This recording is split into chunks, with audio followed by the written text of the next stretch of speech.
자, 주의 만찬의 참된 의미라는 제목으로 말씀을 드리겠습니다.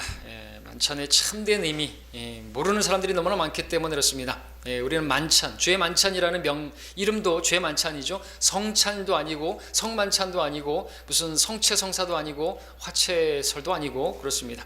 우리는 만찬을 갖습니다. 매주가 아니고 제가 실수했습니다. 우리는 매주 하면은 우리가 카톨릭과 같은 것이, 우리 카톨릭의 전통을 따르지 않고 우리는 매주 그렇게 미사라는 이름으로 예수님의 살이니 피니 하면서, 실제적인 피니 살이니 하면서 그렇게 우리가 뜯어먹고 그렇게 마시면서 희생제사를 계속해서 반복하는 그러한 일을 하지 않는 것입니다. 우리는 3개월에 한 번씩 둘째 주에 그렇게 예배를, 만찬 예배를 드리고 있습니다. 만찬식을 드리고 있습니다. 자, 주님께서 정하신 것입니다. 주님께서 명령하신 것입니다. 지역교회가 이 땅에서 마땅히 실행해야 할 의식 두 가지인데, 하나는 침례식이고 그리고 주의 만찬입니다. 침례를 받은 성도가 교회의 지체가 되었고요, 그리고 그 지역교회의 지체가 되었단 말입니다.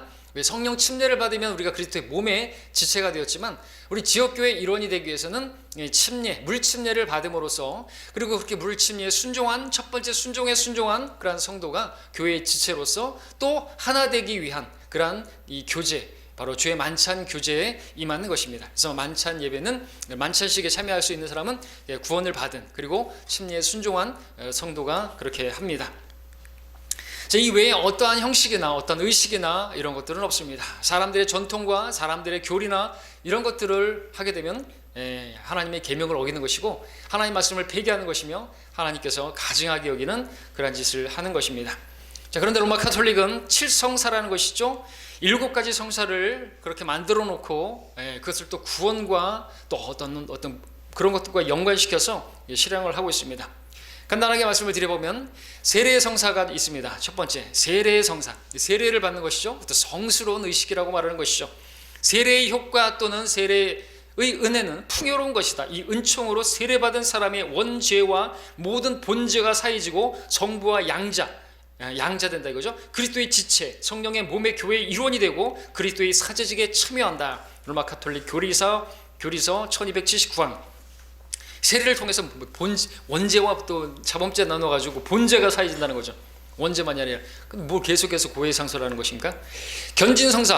견지성사는 신자들로 하여금 하느님의 자녀로서 더욱더 뿌리내리게 하고 그리스도와 굳게 결합하게 만들고 성령의 선물을 증대시키고 교회와 유대를 더욱 튼튼하게 하고 교회의 사명에 더욱더 깊이 참여하게 하고 말과 실천으로 그리스도 신앙을 증가하도록 도와준다.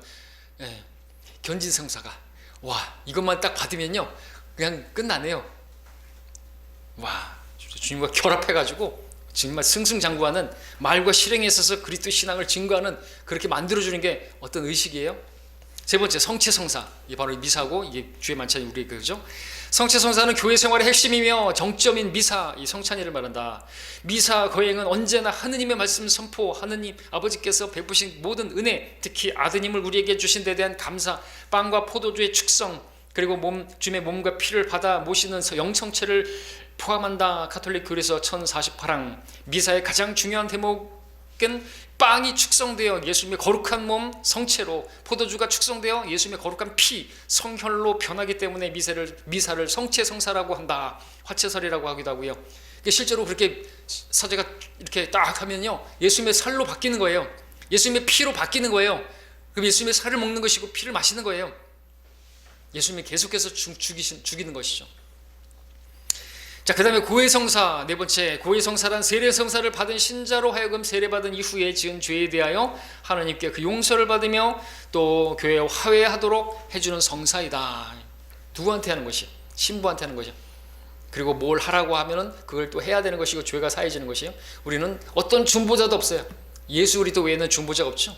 중간에 누가 끼어들면 안 되는 것입니다. 신부가, 무슨 사제가, 교황이고 추기경이고 다 인간들, 우리가 다 같은 화장실 가는 인간들이에요.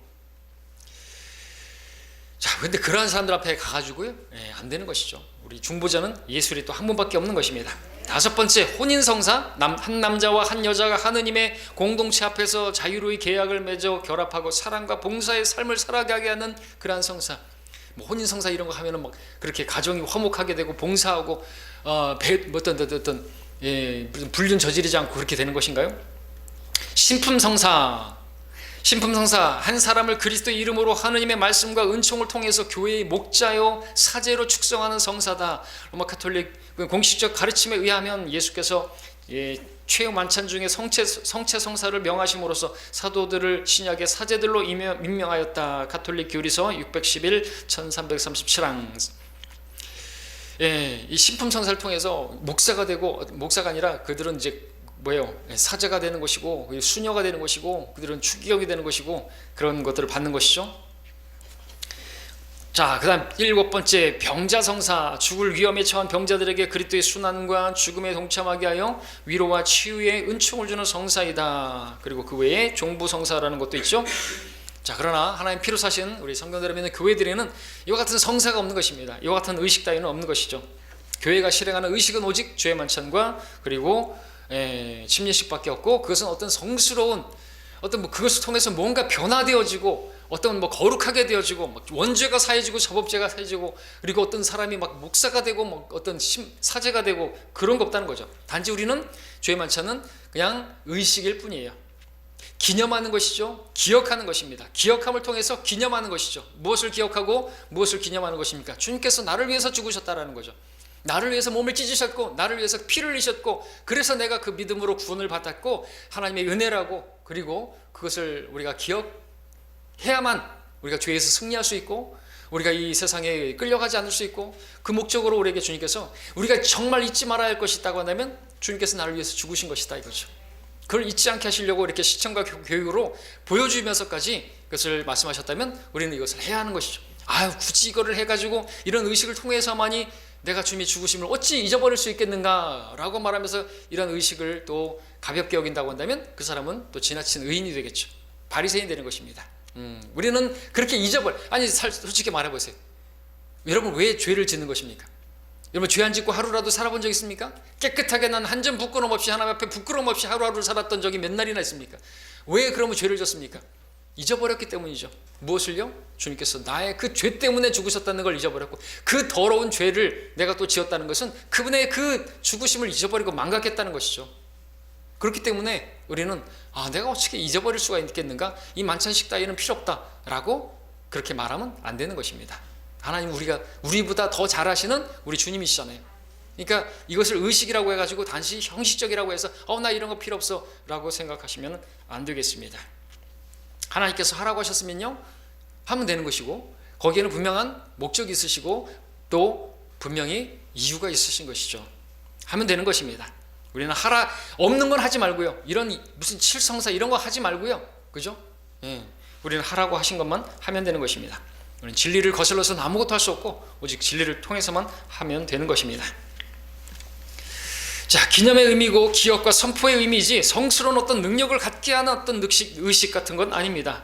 우리 죄 만찬, 우리는 어떤 의식을 믿는 사람들이 아니라 우리 주님을 믿는 것이고 주님의 말씀을 믿는 사람들인 것이죠. 그 말씀을 믿을 때 우리 안에서 효과적으로 역사하는 그 역사를 믿을 뿐이지, 어떤 의식 자체가 세례를 딱 받으면 갑자기 사람이 죄가 씻어지고 그런 것부터 시작해서 신품성사를 딱 받으면 이 사람이 갑자기 개처럼 살던 사람이 목사처럼 되고 무슨 추기경처럼 이렇게 거룩하게 되고 그런 거 아니라는 것이죠. 의식, 사람이 이상한 걸, 그렇죠? 또 무당 굿하는 것처럼 굿을 한번 딱 받으면 뭐가 귀신이 떠나고 그렇게 되는 겁니까? 자, 오늘 본문을 통해서 우리 주의 만찬의 참된 의식을, 참된 의미를 새롭게 우리가 깨닫는 시간이 되기를 바랍니다. 주의 만찬, 우리가 1, 2년 하고 그만두는 것이 아니라 주님 오실 때까지 계속해서 해야 하는 것이기 때문에 우리는 그 의미를 정확하게 알아야 또 계속해서 실행할 수가 있을 것입니다. 자, 로마 가톨릭이나 일부 신학자들은 본문에 나와 있는 이것은 너희를 위해 쪼개진 나의 몸이니 라는 말씀과 이 잔은 나의 피로 된 것이니 라는 말씀을 오해해서 실제로 빵과 잔이 실제적인 주님의 살과 주님의 그런 피라고 그렇게 믿습니다. 화채설이라고 하고 심지어는 종교 개혁을 일으켰던 로마 가톨릭을 항거했던 루터조차도 이 화채설을 믿고 그 만찬의 어떤 성스러운 어떤 그러한 신비적인 그러한 역사를 이렇게 또 신뢰했는 그런 부분들이 있는데 안타깝죠? 자, 그러나 그런 거 아니죠. 우리 고린도전서 10장을 보겠습니다. 10장 16절 17절을 보시면 만찬이 무엇인가를 보여주고 있습니다. 말씀드렸던 것처럼 교제죠. 우리가 축복하는 이 축복의 잔은 그리스도의 피의 교제가 아니며 우리가 떼는 이 빵은 그리스도의 몸의 교제가 아니냐. 이는 우리 많은 사람이 한 빵이요 한 몸이기 때문이며 우리가 모두 그 빵에 참여하기 때문이라 말씀하고 있습니다. 우리 모두가 이미 한 빵이라고 말씀하는 거죠. 만찬할 때도 한 빵에서 찢어진 것이죠. 그것을 나눠서 우리가 마시는 건데 우리는 하나다라고 하는 것을, 그리스도 안에서 우리가 하나가 되었다, 우리 주님과 함께 한 몸을 이뤘다라고 하는 그러한 교제라는 것이죠. 이 교제를 통해서 만찬이죠. 만찬은 교제고 음식 식사하는 것 자체가 교제입니다. 이 교제를 통해서 우리 점심시간 하면서 교제를 하죠. 그런 식사를 같이 하면서 교제를 나누면서 또 우리가 더욱더 지체됨을, 또 교제를 하면서 우리 성도들의 어떤 어려운 문제가 있는지 돌아보면서 또 기도할 것이 무엇인가를 생각해보고 그렇게 교제하면서 하나가 되는 것입니다. 그죠? 그러한 교제죠. 피의 교제고 그리고 몸의 교제라고 말하고 있는 것입니다. 한 빵이고 한 몸에 이미 참여했기 때문에, 우리는 이미 하나 되었기 때문에, 그리고 또 이 빵에 참여하는, 그러니까 빵에 참여하는 사람들은 구원받은 성도인 것이죠. 그리고 침례를 통해서 우리가 지역교회 회원이 되었기 때문에 더욱더 하나됨을 이루게 하는 것, 그런 목적이 여기 있다라고 말할 수가 있습니다. 그래서 여기서 이걸 참여한다고 해서 그 빵에 몸의 지체가 되는 게 아닌 것입니다. 몸의 지체가 되었기 때문에, 예수님의 몸의 일부가 되었기 때문에 우리가 이 빵에 참여할 수 있는 것이죠. 이는 우리 많은 사람이 한 빵이요 한 몸이기 때문이며 우리가 모두 그 한 빵에 참여하기 때문이라 주목하시기 바랍니다. 주의 만찬은 진짜 주님의 살과 주님의 피를 먹고 마시는 게 아니다라는 것이죠. 주의 만찬에서 사용되는 빵과 잔은 단지 기념물이고 기억을 회상시키는 도구에 지나지 않은 것입니다. 우리는 이 찢겨진 부서진 빵을 보면서 주님의 그 찢겨진 몸을 생각할 수 있고, 그리고 이 포도주가 아니고요, 포도즙을 통해서 우리는 예수님께서 흘리신 피를 우리가 기억해낼 수가 있으니까 그렇게 하는 것입니다. 그런데 많은 교회들이 누룩이 들어간 그러한 카스테라 같은, 그리고 또 어떤 부풀려진 그런 빵을 가지고 만찬에 사용하는데 그것은 예수님의 그 몸을 아무리 상징하는 것이라 할지라도 그것은 모독하는 것입니다. 예수님의 피는 죄 없는, 그죠? 하나님의 피이고 거기에는 누룩이 들어가면 누룩은 죄인데 거기 누룩이 들어간 빵으로다가 만찬하는 것은 그것은 가증한 것이고 만찬을 헛되이 하는 것이며, 또 포도주 발효된 그런 것으로 하는 것도 예수님의 피를 모독하는 것입니다. 예수님의 피는 순수한 피고 발효가 되면 썩으면 안 되는 것이죠. 발효가 됐다는 건 썩었다는 것인데 그런 것으로 하면 안 되죠.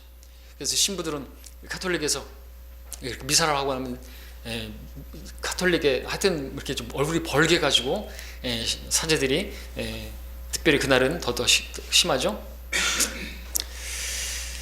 자, 그러므로 우리는 주의 만찬을 통해서 주님의 죽으심을, 그분이 나를 위해서 찢기시고 나를 위해서 흘리신 그 살과 피를 기억하면서 더욱더 주님을 사랑하고, 그 주님을 사랑하는 성도가 또 무엇을 합니까? 할 수 있습니까? 주님을 사랑하는 성도가 성도들도 사랑할 수 있죠. 같이 함께 연합할 수 있죠. 우리는 그렇게 해야 되는 것입니다. 자, 우리 23절을 보겠습니다. 23절로 11장 23절. 내가 주께로부터 받은 것을 너희에게 전달해 주었나니 이는 주 예수께서 넘겨지시던 그 밤에 빵을 가지고 말씀하고 있습니다. 자, 이 말씀에서 우리가 보고자 하는 것은 주께로부터 받은 것을 전달해 주었다라는 이 말씀을 우리가 보기 원합니다. 우리의 어떤 신앙의 어떤 자세라고 말할 수 있겠습니다. 바울은 지금 자신의 생각이나 자신의 경험을 이야기하고 있는 것이 아닙니다. 바울은 오직 주께로부터 받은 것을 전달해 주고 있다고 말하고 있습니다. 전달하다, 영어로는 딜리버, 배달하다, 넘겨주다, 의견을 말하다, 구출하다, 인도하다 등등의 뜻을 가지고 있습니다.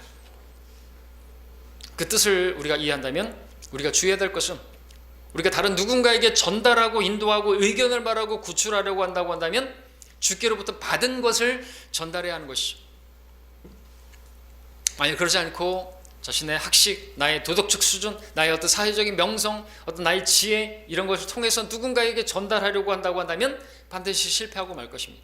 사도 바울이 아테네에서 그렇게 실패했던 것처럼 우리도 그러한 나의 지혜를, 내 어떤 경험을, 어떤 그런 것들을 의지하고 한다면 실패하고 말 것입니다. 그래서 사도 바울은 고린도서 2장 2절에서 내가 예수 그리스도와 그의 십자가에 못 박히심 외에는 너희 가운데서 아무것도 알지 아니하기로 작정하였음이라 말하고 있는데 거기 있는 것이, 왜냐하면 이 십자가는 단순하기 때문에 그렇습니다. 거기다 막 지혜를 섞고 막 그렇게 하면 안 되는 거죠.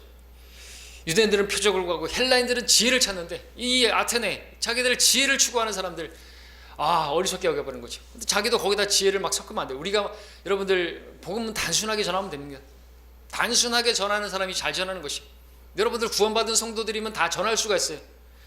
복음은 주께서 우리가 사도 바울이 전달한 그 전달의 복음을 우리가 받은 것을 그대로 굳게 헛되이 믿지 않았다면 복음을 통해서 구원받은 것이잖아요. 다른 것이 아니죠. 복음은 뭡니까? 예수께서 내 죄를 담당하셨대요. 우리 죄들로 인해 죽으셨대요. 내가 죽어야 할 자리에서 죽으셨다는 거죠. 내가 받아야 할 심판을 대신 받으셨다는 거죠. 내가 받아야 할 형벌을 대신 받았다는 거죠. 내 죄값을 다 지불했다는 것이죠. 다 이루었다. 테테레스테 다 지불했다라는 거죠. 그러니까 내가 죄값을 지불할 필요가 없대요. 그러면 내가 지옥 갈 필요가 없다는 거잖아요. 그래서 우리는 구원받은 거예요. 그런 우리 구원받은 그러한 사람들이에요. 내세울 게 아무것도 없죠. 믿음으로 말미암아 은혜로 구원을 받았으니 행위에서 난 것이 아니니 아무도 자랑할 게 없는데 우리가 목에 힘주고 그럴 게 없단 말이죠. 우리는 다만 그래서 우리가 전달받은 것을 다른 사람들에게 또 전달해 줄 수가 있어야 되는 거죠. 여러분이 전달받은 것이 없다면 전달할 게 없겠지만 여러분들도 전달받았으면 전달해 주셔야만 하는 거죠. 여러분에게서 끝나면 안 되는 것입니다. 전달해 주셔야 되는 것입니다. 여러분의 복음이 통로가 돼야 되는 거죠.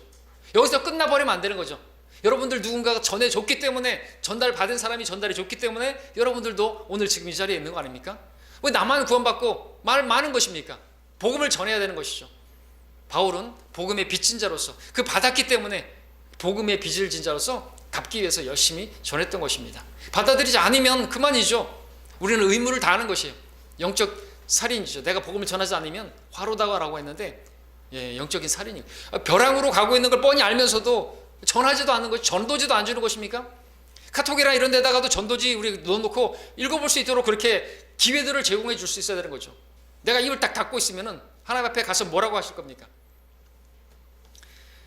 이런저런 때를 얻든지 못 얻든지 어떤 그런 것들을 사용해서 여러분들 전할 수 있어야 되는 거죠. 내가 굳이 막 전하지 않는다 할지라도 뭐 인스타그램이라든지 뭐 이런 데다가도 여러분들 복음을 담아가지고 글을 올리고 우리 하시는 분들도 계시지만 그렇게 해야 되는 거죠. 내 정체성을 밝혀야 되는 거죠. 내가 누구인가? 나는 그리스도의 대사고 그 일을 위해서 있는 것이에요. 그리고 이렇게 하는 것은 주님의 죽으심을 선포하는 것이고 왜 죽으셨는지를 내가 다시 한번 알기 위해서 이렇게 갖는 것이죠. 여러분 주님께로부터 무엇을 받았습니까? 아무것도 받지 않았다면 여러분들 전달하지도 마시기 바랍니다. 그럼 우리는 다 주님께로부터 전달받은 것이 있습니다. 복음입니다. 새해만 되면 사람들을 복 받으라고 말하지만 진짜 복이 뭡니까? 죄들이 용서하고 죄가 가려진 사람은 복이 있고 주께서 죄를 인정하지 않을 사람은 복이 있다 그랬습니다. 그 복을 전해줘야 되죠. 그게 복음이라고 말하고 있습니다. 복 많이 받으세요. 뭐가 복인데요? 돈 많이 버는 게 복입니까? 돈 많이 벌어서 뭐 하려고요? 뭐 맛있는 거 먹고 소고기 먹고 그러면 행복하고 그러면 그게 복이에요? 아니라는 것이죠. 그렇게 잘 먹고 잘 살다가 죽으면 지옥 가는데 뭔 소용이 있습니까? 세상을 다 얻고도 자기 혼을 잃어버리고 지옥 가면은 무슨 유익이 있는 것인데요? 옷을 멋지게 입고 아무리 비싼 그런 명품을 하고 명품백을 하고 그럼 뭐 할 거예요? 그게 인생인 것인가 하죠. 우리 더 잘 입고 더 잘 먹으려고 입는 게 아닌 것이죠. 저 사람들 그러고 사는데 그게 인생이 아닌 것을 알려줘야 되는 것입니다. 그러다가 지옥 간다고. 자, 그리스도는 반드시 주께로부터 받은 것이 있고 그 받은 것을 전달해 주어야 하는 것입니다. 우리가 또 이 만찬을 통해서 그것을 기억해낼 수 있어야 되겠습니다. 24절입니다. 감사를 드린 후 떼어 말씀하시기를 이것은 너희를 위하여 쪼개진 나의 몸이니 받아 먹으라. 이것을 행하여 나를 기억하라고 하셨으며 감사를 드린 후라는 말씀을 주목해 보시기 바랍니다. 우리가 또 배워야 할 주님께서 우리에게 보여주신 귀한 본입니다. 감사를 드리는 것이죠. 그리스도인들은 감사를 드려야 되는데 어떻게 감사드려야 되는가 하니까 감사할 만한 상황이 못 되는데도 감사를 드려야 되죠. 주께서 넘겨주시던 그 밤에 배반당하시던 그 밤에 감사가 나올 상황이 아닌 그 밤에 감사를 드렸습니다. 모든 일에 감사하라. 이게 주님의 뜻이죠. 근데 우리는 감사할 만한 일이 있어야 감사하지. 그 외에는 다 불평하며 살 때가 많습니다. 그래서 우리 주님의 죽으심을 헛되이 만드는 것이나 마찬가지죠. 근데 주님이 죽으심을 안 되면서요. 주님께서 나를 위해서 그렇게 살을 찢으시고 피를 흘리시고 그걸 우리가 안다면서요. 그런데 우리가 감사할 만한 일에만 감사한다, 그죠? 감사할 만한 일이 있을 때 감사하는 것은 세리들도 한다고 말씀하지 않았습니까? 사랑할 만한 사람을 사랑하는 건 저 믿지 않는 사람들도 한다고 말씀하지 않았습니까? 그래서 우리는 이 만찬을 하면서 주님께서는 정말 우리가 감사하길 원하시는구나. 제자들이 그렇게 주님을 팔아먹고 제자들이 그렇게 주님을 모른다고 부인하고 도망치고 저주하고 맹세하면서 그런데도 불구하고 주님께서는 그 6월절 그때 감사를 했다 이거죠. 요한복음을 제외한 복음서에서 배바당하시던 그 밤에 감사를 드렸다고 기록하고 있습니다. 요한복음 6장에서 5,000명을 먹이시는데 아무것도 먹을 게 없어요. 근데 그 가운데 또 감사를 드렸다고 말하고 있습니다. 먹을 게 없는데도 감사를 드렸대요. 오병이의 기적. 마가복음 8장에서 5,000명을 먹이실 때 4,000명을 먹이실 때도 감사를 드렸다고 그렇게 기록하고 있습니다. 무엇을 보여주십니까? 주님께서는 환경과 여건과 상황과 상관없이 감사를 드렸다는 것이죠. 우리 그리스도인들은 빵 한 조각만 있어도 감사를 드릴 수 있다는 거죠. 볼빵 5개밖에 없는데 물고기 2마리밖에 없는데 먹어야 될 사람은 남자들만 5,000명인데 어떻게 감사할 상황이냐. 그런데도 감사를 드렸다 이거죠. 우리 그리스도인들은 감사를 드려야 하는 것입니다. 어쩜 우리는 환경을 이렇게 핑계 삼아서 불평하면서 주님의 죽으심을 헛되게 만들고 있는지 돌아봐야 되겠습니다. 주님께서는 죄 만찬을 통해서 우리가 감사할 것을 가르쳐주고 있는 것이죠. 자, 그리고 여기서 또 너희를 위하여라는 말씀에서 너희 대상은 구원받은 고린도 교회 성도들인 것을 보게 됩니다. 그래서 이 만찬에 참여하는 것은 구원받은 성도들이어야만 합니다. 근데 여기서 너희를 위하여라는 말씀, 자칫 주님이 쪼개진 그 몸과 흘리신 그 피가 칼빈주의자들이 말하는 것처럼 어떤 제한적인 어떤 사람들에게만 너희를 위하여서만 어떤 제한적으로 사용될 악용이 있는 것이죠. 주목할 것은 너희를 위하여라는 말은 구원받을 사람들만을 위해서 쪼개지고 흘려진 피라는 것은 아니라는 것입니다. 적용의 문제이죠. 주님께서는 모든 사람들을 위해서 피 흘리셨습니다. 구원받을 어떤 사람들, 특정한 사람들만을 위해서 피 흘리는 그런 제한적 속죄가 아닌 것입니다. 전 인류의 모든 사람들의 제한 없이 차별 없이 다 유대인이건 헬라인이건 누구든 야만인이건 누구든 다 예수 믿으면 바로 구원을 받는 것이죠. 그들을 위해서 흘려진 피입니다. 그가 모든 사람을 위하여 자신을 몸값으로 내어주셨으니 때가 이르면 증거되리라. 칼빈주의자들이 뭐라고 말하든지 간에 때가 되면 다 증거될 것입니다. 예수님은 모든 사람을 위해서 흘리셨구나. 그 모든 사람은 다 하나님께서 그래서 모든 사람이 다 구원받고 진리지식에 이르기를 원하시는 것이죠. 차별 없으신 분입니다. 모든 사람, 여러분들이 생각하는 아주 끔찍한 죄인이랄지라도, 옛날에 지존파 마카파라 할지라도, 그 조주빈이든 누구든 또 누구예요? 그 아동 성범죄자든 그 조두순인지 뭐요? 그런 사람도 다 구원받을 수 있다는 거죠. 사람들 믿지 않는 사람들은 절대로 그런 일이 있으면 안 되겠죠. 그런 사람이 천국 간다고 하늘나라 간다고 그런 곳은 난 안 가겠다 이렇게 말하면서 자기들의 의를 내세우는 것이죠.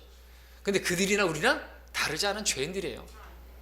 그런 죄를 지을 수 있는 환경이 놓여지면 우리도 똑같이 죄를 짓는 그런 우리도 더러운 걸레와 같은 그걸 만약에 나는 저 사람보다 깨끗하다 그러면 그건 즉시로 더러운 걸레와 같은 나를 보게 되는 것이죠. 우리는 아무것도 아닌 사람들인 것입니다. 죄인에게 넘치는 은혜죠. 죄가 많은 곳에 은혜가 넘치는 것이에요. 누가 은혜를 받은 사람입니까? 내가 정말 끔찍한 죄인이었다는 것을 바울이 그런 사람이었잖아요. 그래서 더 많이 더 수고했지만 그것은 내가 아니고 하나님의 은혜라고 말하는 것이죠. 여러분 은혜를 아십니까? 그러면 하나님을 더 적극적으로 섬기셔야죠. 더 적극적으로 주님을 사랑해야죠. 은혜를 안다면 내가 사는 것은 내가 사는 것이 아니고 내게 있는 모든 것이 하나님의 은혜라면 그는 우리의 죄들을 위한 화목 제물이시니 우리뿐만 아니라 온 세상의 죄들을 위한 것이라. 요한일서 2장 2절에서 우리뿐만 아니라는 거죠. 제한된 속죄 없어요. 그죠? 그래서 여기서 너희를 위하여라는 것은 구원받을 자들만을 위하여 이렇게 속이는 사람들이 있는데 우리는 속지 말아야 하는 것입니다. 그렇기 때문에 주님께서는 누구나 영접하면은 모든 사람을 위해서 자신을 내어 주셨는데 누구나 이제 영접하는 사람들에게는 이제 그 효과가 있는 것이죠.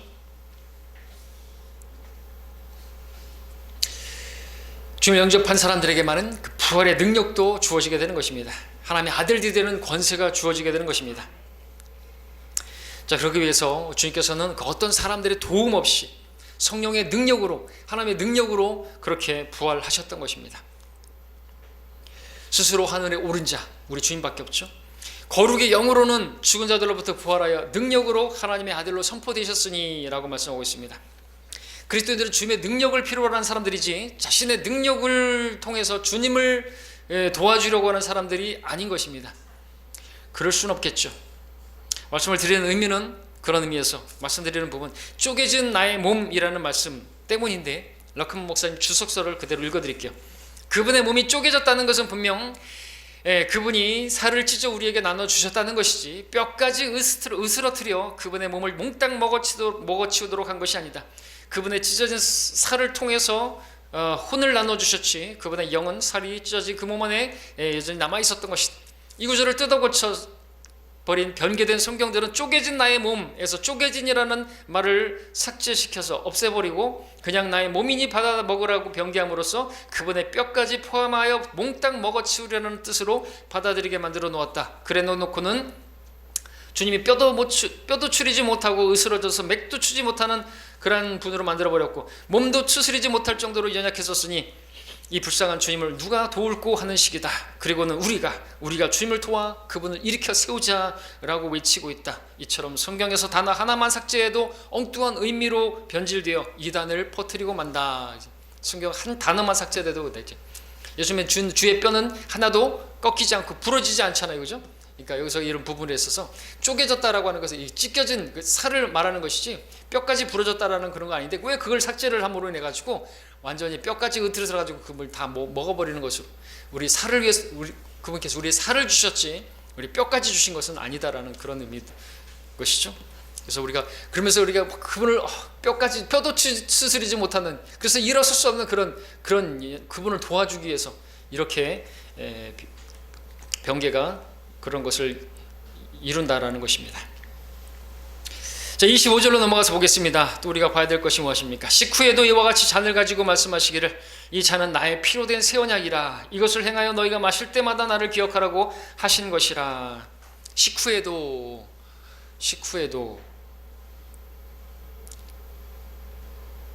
잔을 가지고, 그러니까 여러분 만찬 순서가 뭐예요? 먼저 빵을 먹는 것이죠. 빵을 먹는 것이 식후잖아요. 그 다음에 잔을 가지고라고 했는데, 어떤 분이 말씀드렸지, 많은 또 어떤 교회들은 이걸 거꾸로 한다 그러죠. 우리 형님 그랬나요? 잔을 먼저 마신다고? 잔을 먼저 마시고 그 다음에 빵을 먹는다고, 만찬을 그렇게 한다고 누가 얘기했는데, 말씀하셨는데 있었어요? 없어요? 없으십니까? 있었어요. 그리고 또 보니까 있더라고요. 거꾸로 하는 것이죠. 왜 거꾸로 하는지 모르겠습니다. 성경을 조금만 보면은 알 수 있는데, 자, 여기서 그렇게 마실 때마다 라는 말씀도 주의해야 되겠습니다.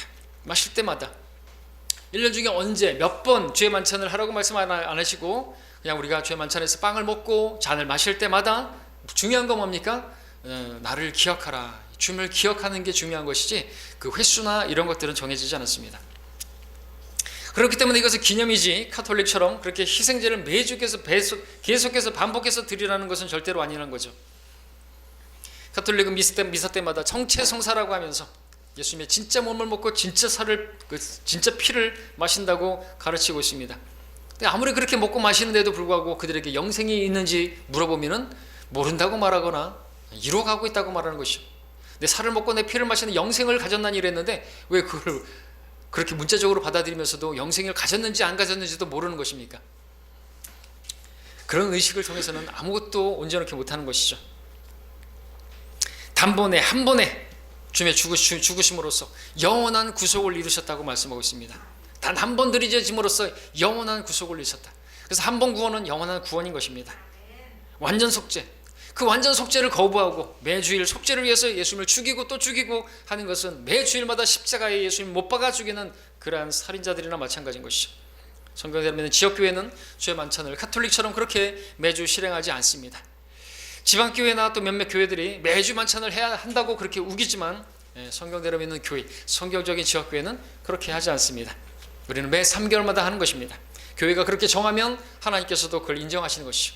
교회가 그렇게 두세 사람이 모여가지고 정하면, 합심하여 그렇게 정하면 하늘에서 인정하는 거죠. 이게 지역교회의 그런 어떤 특권인 것입니다. 합심하여 우리가 함께 모여서 기도하면 하나님께서 함께 하시고 하늘에서 묻고 푼다고 했습니다. 그래서 우리가 함께 모여서 기도하는 것입니다. 수요 기도회로 모여서 말이죠. 로마 가톨릭은 너무나도 성경과 다르기 때문에 마치 청개구리 같이 그렇게 하기로 결정한 것처럼 그렇게 행동하는 것을 보게 됩니다. 그래서 로마 가톨릭에서 종교 개혁을 루터가 했던 것이죠. 근데 이 만찬만큼은 또 그대로 했던 것입니다. 실제로 피고 실제로 살이라고. 자, 그 다음에 우리 기억하라는 말씀을 보겠습니다. 24절과 25절에서 두 번에 걸쳐서 기억하라는 말씀이 나옵니다. 쪼개진 나의 몸, 그리고 잔, 피로 된 새 언약을 기억해야 한다는 것이죠. 주의 몸은 분명히 죄인인 나를 위해서 그렇게 십자가에서 쪼개졌습니다. 그렇게 함으로써 우리가 낫게 되었습니다. 그 채찍에 맞음으로 인해서 우리가 낫게 되었습니다. 그분의 찢겨짐을 통해서 우리가 낫게 되었습니다. 우리가 자유케 되었습니다. 우리가 해방케 되었습니다. 죄에서 자유롭게 되었고, 그 죄에서 자유롭게 되었기 때문에 우리는 죄의 형벌의 장소인 지옥으로부터도 해방케 된 것이죠. 우리 구원받은 사람들은 절대로 지옥에 안 가는 것입니다. 예수를 영접한 사람들은 그분의 몸에 지체가 되었기, 한 몸의 일원이 되었기 때문에 그 몸의 일부가 찢어져 가지고 지옥에 가는 일은 없는 것이죠. 그럼 주님이 지옥에 가는 거나 마찬가지인 것이죠. 만약에 우리가 지옥에 간다고 한다면 주님께서는 왜 그렇게 십자가에서 죽으시고 사흘 동안 또 지옥에 가신 것입니까? 땅의 심장이라고 성경 말하고 있습니다. 개혁성경이 땅속이라고 했지만 무덤이라고 말하는 것이지만 땅의 심장은 지옥을 말하는 것이고, 그분께서 그렇게 주의 혼이 지옥에 내버려지지 않으시고 3일 만에 부활을 하신 것입니다. 왜 지옥에 가신 겁니까? 우리를 대신해서. 그 지옥에 여러분, 우리 가스불에다 손 얹으면 5초도 견디기 힘든데 주님께서는 내 그 더러운 죄 때문에 그렇게 지옥에까지 다녀오신 것입니다. 그분의 그 희생이, 그분의 그 구속사역이 우리가 지옥에 간다면 헛되게 되는 것이죠. 절대로 우리는 그래서 지옥에 가지 않는 것입니다. 구원의 확신을 가질 수 있는 것이죠. 또한 주님께서 이 잔이 문자 그대로의 포도주가 아니라 새 언약이라고 말씀을 하셨습니다. 새 언약의 잔, 그 새 언약을 받아 마시는 것이죠. 새 언약을 받아들이는 것이지 우리가 그 잔에, 그것도 피도 아니고 그 피를 받아 마시라는 게 절대로 아닌 것입니다. 예수님께서 나의 죄를 인하여 죽으셨음을 믿는 사람들이 그 믿음으로 죄 사함을 얻고 영생을 얻겠다는 그 신약을 받아들이는 것이에요. 그 새 언약을 받아들이는 것이죠. 그 피로 맺은 언약을 받아들이는 것이죠. 구약은 짐승의 피로 맺어진 언약이었다고 한다면 신약은 예수 그리스도의 피로 맺어진 새 언약인 것입니다. 그걸 받아들인 사람이 이 만찬에 하는 것이죠. 예수 그리스도의 피, 하나님께 맺으신 새로운 언약의 표이기 때문에 그렇습니다. 피를 통하지 않고서는 절대로 그 언약이 발효가 되지 않습니다. 뉴 테스타멘트, 유언이에요. 테스타멘트, 피가 흘려져 누군가 죽어야만 하는 것입니다. 그 안에서 우리가 그의 보혈을 통하여 구속, 그 죄들의 용서함을 받았느니라. 골로새 1장 14절에서 보혈을 통하여 그 피, 근데 개혁성경에는 삭제가 되어 있어요. 그의 보혈을 통하여가 없어요. 자, 주님께서 기억하라 하셨습니다. 그 피를 기억하라 말씀하십니다. 그 찢겨진 몸을 기억하라고 말씀하셨습니다. 그렇게 하셨으면 거기에는 그만한 이유가 있습니다. 우리가 주님의 그 죽으심을, 그분의 찢겨진 몸과 그분께서 흘리신 피를 잊어버릴 때 우리는 실족할 수 있기 때문에 그렇습니다. 우리도 얼마든지 세상으로 갈 수 있기 때문에 그렇습니다. 여전히 우리는 육신은 육신이기 때문에 그래요. 육신이 변화받지 않았기 때문에. 누가 죄를 짓는 것입니까? 다시 말하지만 주님의 그 죽으심을 잊어버린 사람이 죄를 짓는 것이고, 누가 주님을 떠나는 것입니까? 누가 주님을 그렇게 부인하는 것입니까? 주님의 죽으심을 잊어버린 사람이죠. 우리가 정말로 잊어버리지 말아야 될 것이 있다고 한다면 바로 주님께서 나를 위해서 그렇게 살을 찢으시고 나를 위해서 피 흘리신 바로 이 새 언약을 우리는 기억해야만 하는 것입니다. 자, 그 다음에 26절입니다. 마지막으로 보는 26절. 너희가 이 빵을 먹고 이 잔을 마실 때마다 주의 죽으심을 그분이 오실 때까지 선포하는 것이라. 중요한 것은 그분이 오실 때까지라는 말씀을 보시기 바랍니다. 그리스도인들이 모임에서 주의 만찬을 행하는 것은 참으로 의미가 있습니다. 왜냐하면 주님의 죽으심을 기억하기 위한 모임인데, 그러나 그 죽으심만을 기억하면, 그리고 거기서 끝나면 안 되는 것이죠. 계속해서 우리가 주님의 죽으심만을 기억하고 기념하는 것으로 끝난다고 한다면 그 믿음은 죽은 자를 기념하는 죽은 종교나 마찬가지이기 때문에 그렇습니다. 주님의 죽음은 필연코 부활을 동반합니다. 그렇기 때문에 그분께서 부활하셨기 때문에 다시 오시는 것이고, 우리는 그분이 오신다라는 사실을 상기할 수 있는데, 주의 만찬을 통해서 주님은 다시 오신다. 나를 위해서 자신을 주신 그분께서 나를 데려가시기 위해서 다시 오신다는 것을, 그분의 죽으심, 그분의 장사하심, 그분의 부활하심과 그분의 재림의 신앙을 우리는 주의 만찬을 통해서 상고할 수 있고 또 기억해낼 수가 있는 것입니다. 만약 주님께서 다른 죄인들과 같이 그렇게 죽음으로 끝났다면 주님의 죽으심을 기억하고 기념하는 것이 무슨 의미가 있겠습니까? 지금도 많은 사람들이 죽은 자들을 기억하고 기념하는 제사를 드리고 있지 않습니까? 특별히 우리 많은 사람들이 그것과 주님의 죽으심을 기억하는 것이 무슨 차이가 있겠습니까? 차이가 있습니다. 바로 주님께서는 다시 부활하셨기 때문에, 그리고 그분께서 다시 오시는 재림 때문에 차이가 있는 것이죠. 모든 죽은 자들은 죽어버리고 끝났기 때문에 다시 올 수 없지만, 우리 주님께서는 죽음을 이기시고 부활하셨기 때문에 다시 오십니다. 만찬을 가지면서 여러분들 주님의 다시 오심, 그 재림 신앙도 가질 수 있기를 바랍니다. 주님의 재림이 있기 때문에 주님의 죽으심을 기억하고 기념하는 것이 의미가 있는 것이죠. 주님을 기억한다는 것은 주님의 죽으심을 기억하고 또한 주님의 다시 오심을 우리가 상기하는 것을, 거기까지 포함하는 것을 말하는 것입니다. 재림하시는 예수님과 상관없이 주님의 죽으심만을 기억하는 것은 또 의미가 없는 것이겠죠. 그분이 오실 때까지 선포하는 것이라. 로마 카톨릭이나 친카톨릭 교회는 주님의 죽으심에서 끝나버립니다. 딱 멈춰버립니다.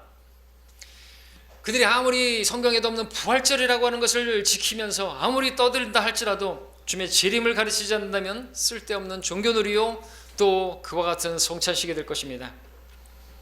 그러나 그리스도인들은 주님의 이 만찬을 거행하면서 기억할 때마다 그분의 죽으심뿐만 아니라 주님의 다시 오심을 기억하고, 또 그것을 우리가 기억한다면 선포해야 되는 것이죠.